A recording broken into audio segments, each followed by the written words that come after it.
नमस्कार विद्यार्थियों, मैं राजन, हिंदी अध्यापक, राजकीय माध्यमिक विद्यालय लोहारका कला, अमृतसर से आज आपके सम्मुख छठी कक्षा का पाठ 8 प्रायश्चित लेकर उपस्थित हुआ हूँ। आज हम इस पाठ के बारे में विस्तार से जानकारी हासिल करेंगे। तो चलिए शुरू करते हैं पाठ प्रायश्चित। होली का दिन था। बच्चों ने इधर उधर से एकत्र की गई थोड़ी बहुत लकड़ियां गांव के शिवालय के करीब खुले मैदान में शाम हो जाने पर होली में जलाई। अब इन 2 लाइनों में बताया गया है कि किस प्रकार से होली का दिन था और जो लड़के थे उन्होंने गांव के शिवालय यानी कि शिव जी का मंदिर था वहाँ, उसके करीब खुले मैदान में शाम को होली जलाई थी। तो विद्यार्थियों, आपको पता है कि होली जलाई क्यों जाती हैं?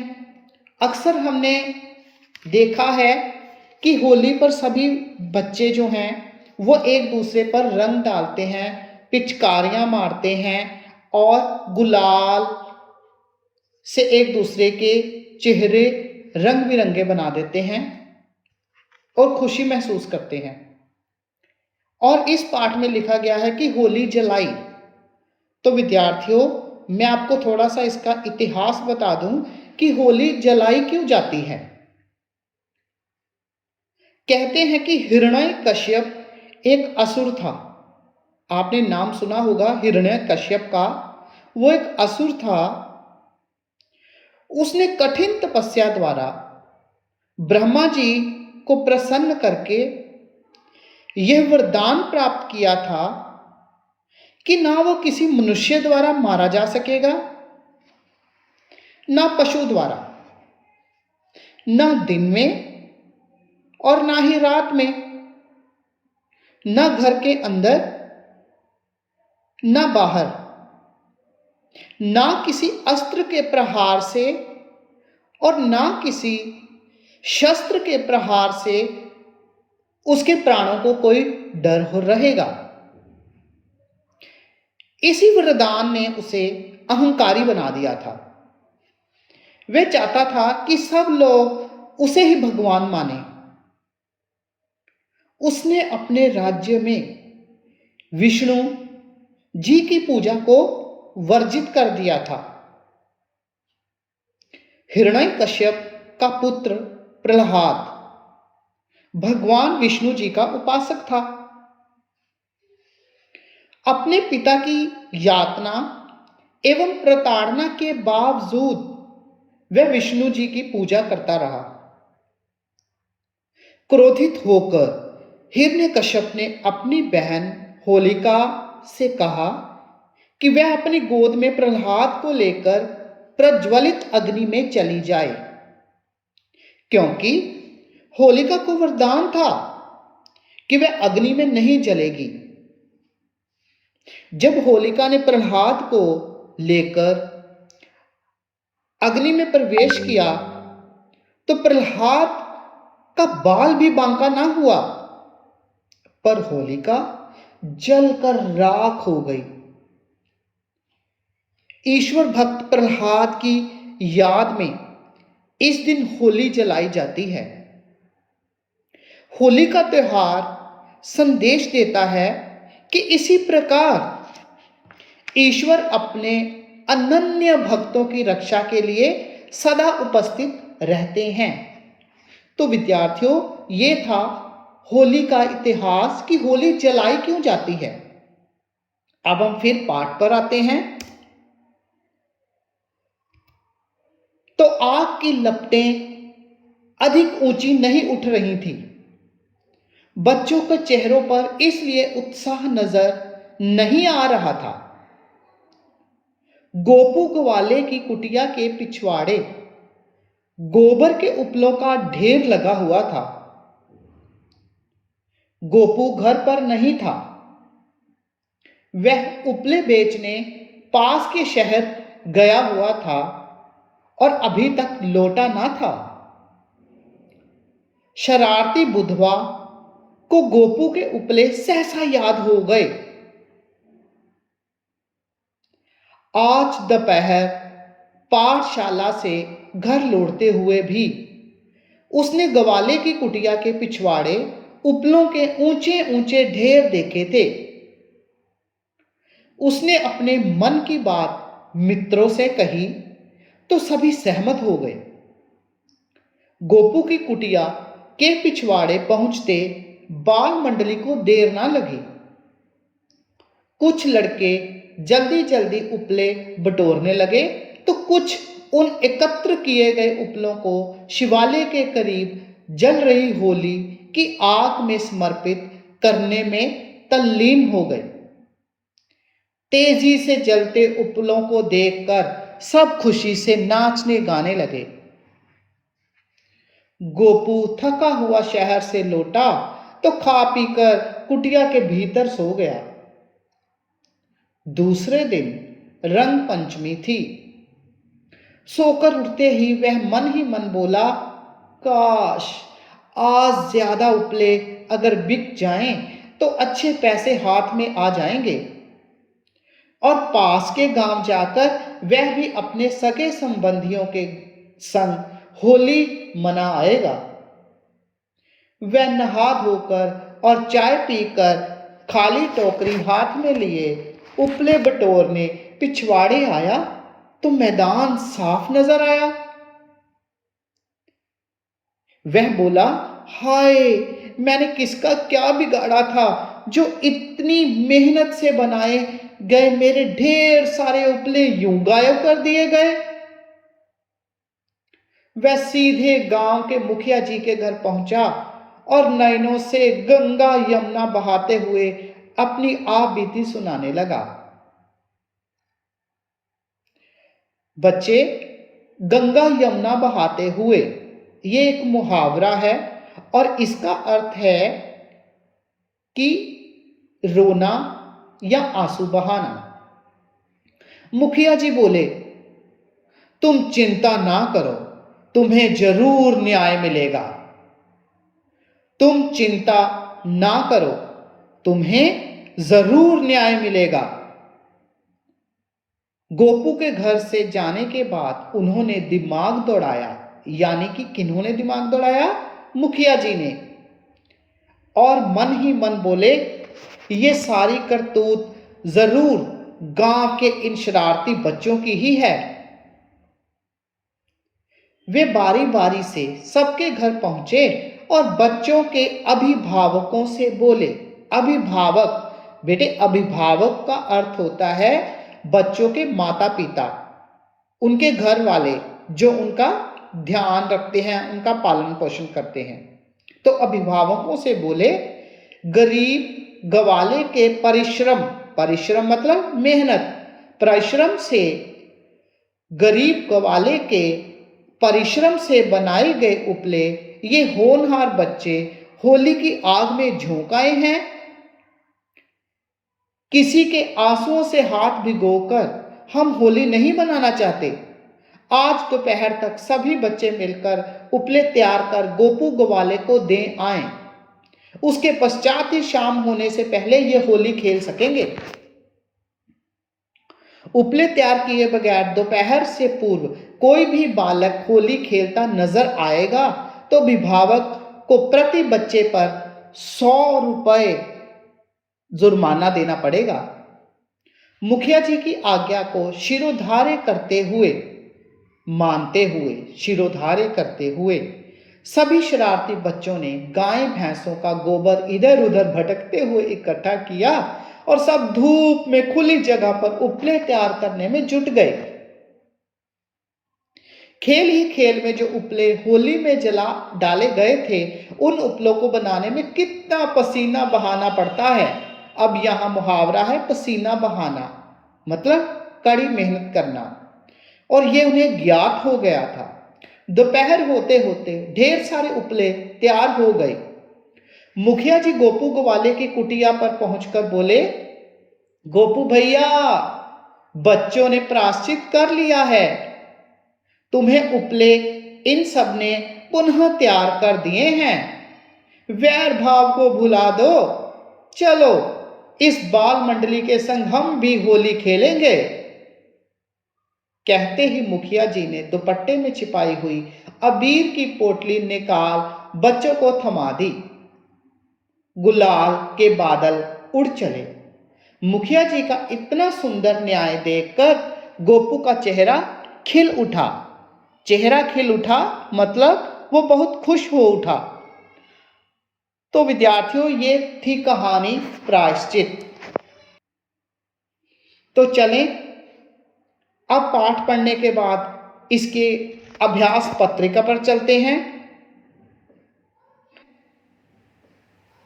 तो अभ्यास में सबसे पहले हमारे पास है गुरुमुखी और देवनागरी के शब्दों को लिखने का अभ्यास करें। गुरुमुखी मतलब पंजाबी, देवनागरी मतलब हिंदी। दोनों तरह के शब्द दिए गए हैं, पंजाबी के और हिंदी के। पंजाबी को हिंदी में कैसे लिखना है? सबसे पहला शब्द है हमारे पास लड़कियां, तो हिंदी में इसको लिखेंगे लड़कियां। पंजाबी में है दोपहर, तो हिंदी में भी इसको बोलते हैं दोपहर।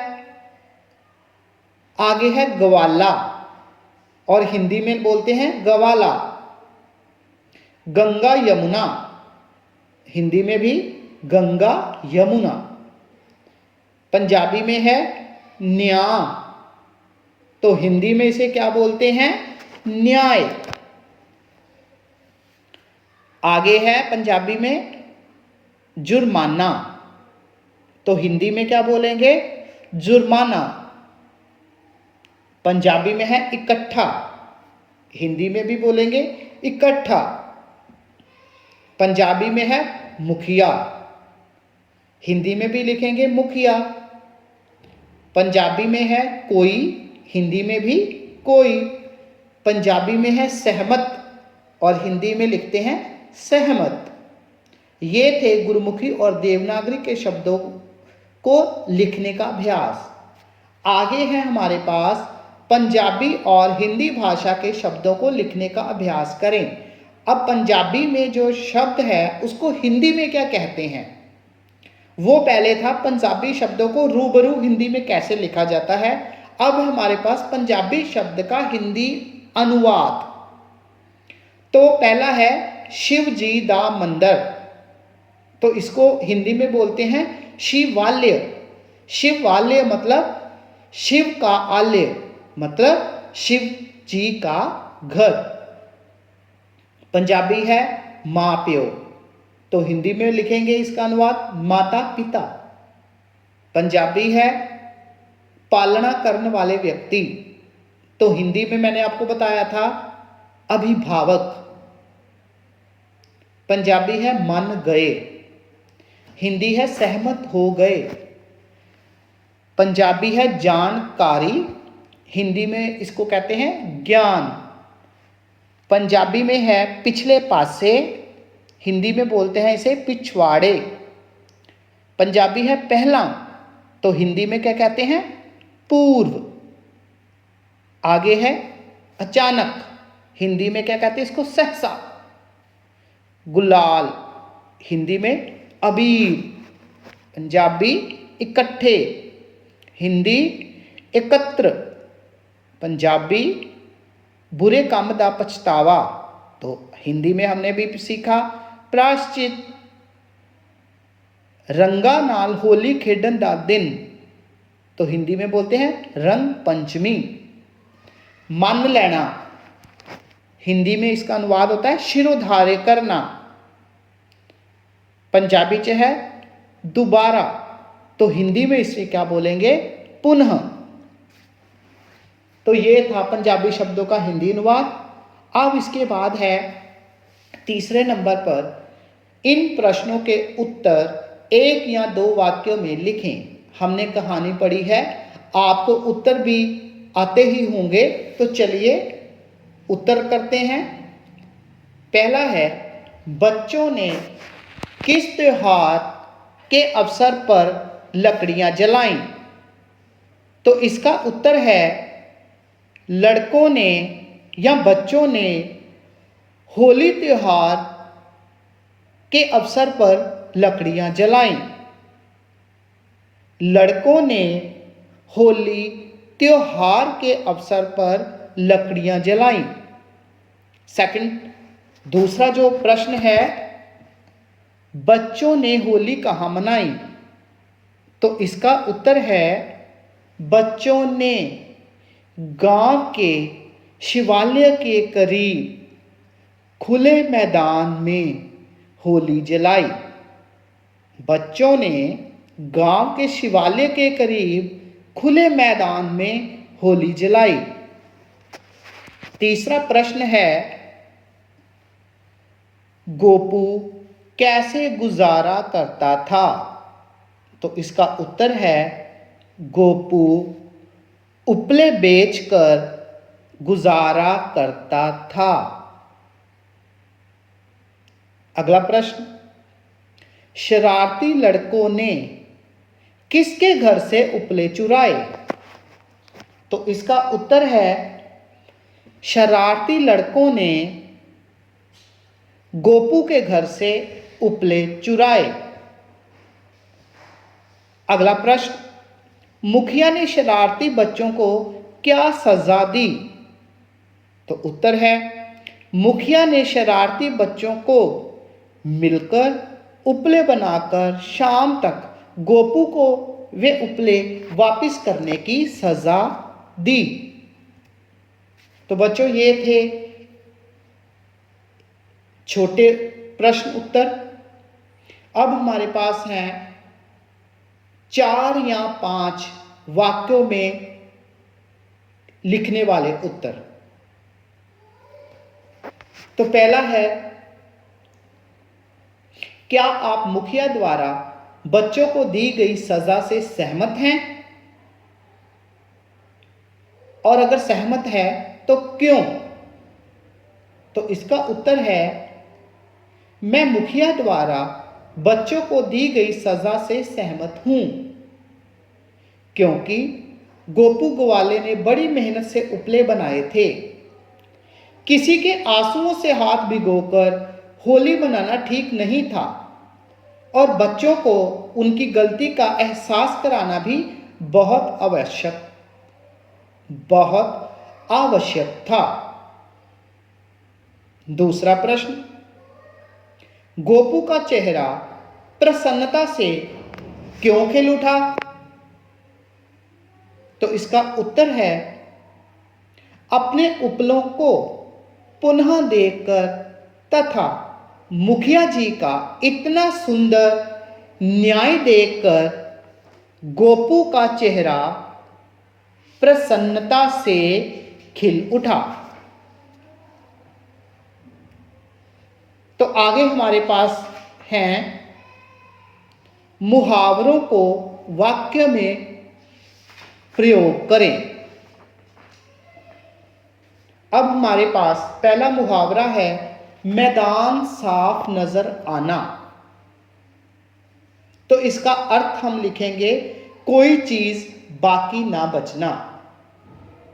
तो इसका वाक्य बना लीजिए, गोपू जब उपले बटोरने घर के पीछे गया तो उसे मैदान साफ नजर आया। अगला मुहावरा है, नैनों से गंगा यमुना बहाना। तो इसका अर्थ है बहुत रोना। तो वाक्य बनाएंगे, कक्षा में फेल होने पर राम के नैनों से गंगा यमुना बहने लगी। तीसरा मुहावरा, दिमाग दौड़ाना, मतलब गहराई से सोचना। तो वाक्य है, परीक्षा में पास होने के लिए दिमाग दौड़ाना पड़ेगा। अगला मुहावरा, आंसुओं से हाथ भिगोना, मतलब अर्थ किसी को दुख देना। तो इसका वाक्य बनेगा, हमें किसी के आंसुओं से हाथ नहीं भिगोने चाहिए। अगला मुहावरा है जुट जाना, मतलब पूरी मेहनत करना। वाक्य बनाएंगे, हमें परीक्षा की तैयारी में जुट जाना चाहिए। अगला मुहावरा है पसीना बहाना, मतलब कड़ी मेहनत करना। तो वाक्य, बच्चों ने खूब पसीना बहाकर उपले बनाए। पसीना बहाना मतलब कड़ी मेहनत करना। तो वाक्य, बच्चों ने खूब पसीना बहाकर उपले बनाए।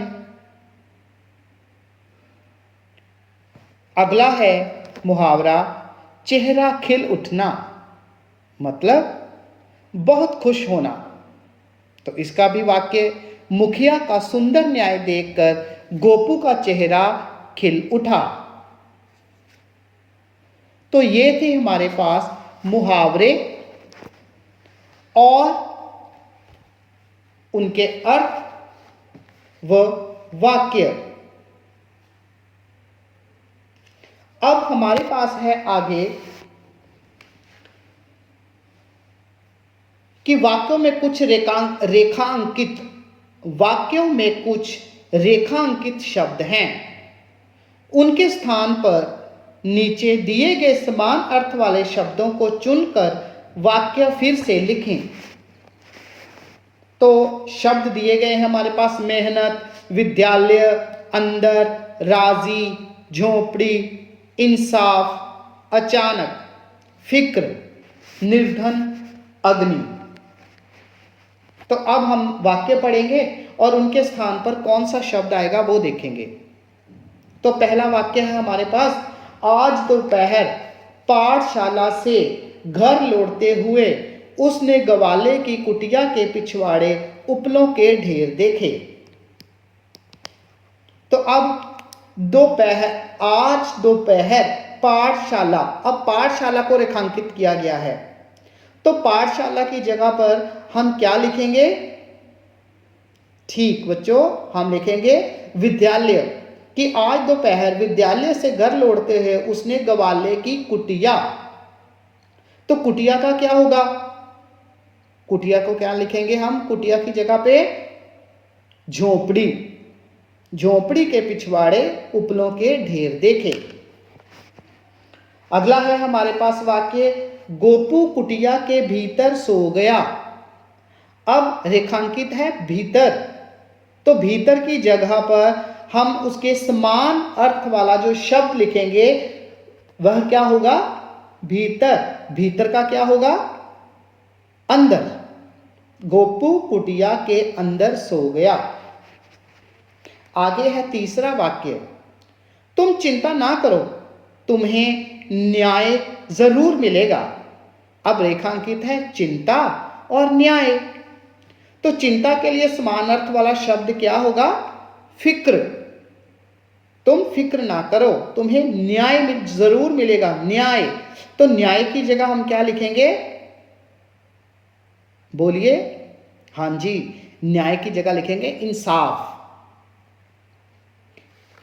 चौथा है, गरीब गवाले के परिश्रम से बनाए गए उपले ये होनहार बच्चे होली की आग में झोंक आए हैं।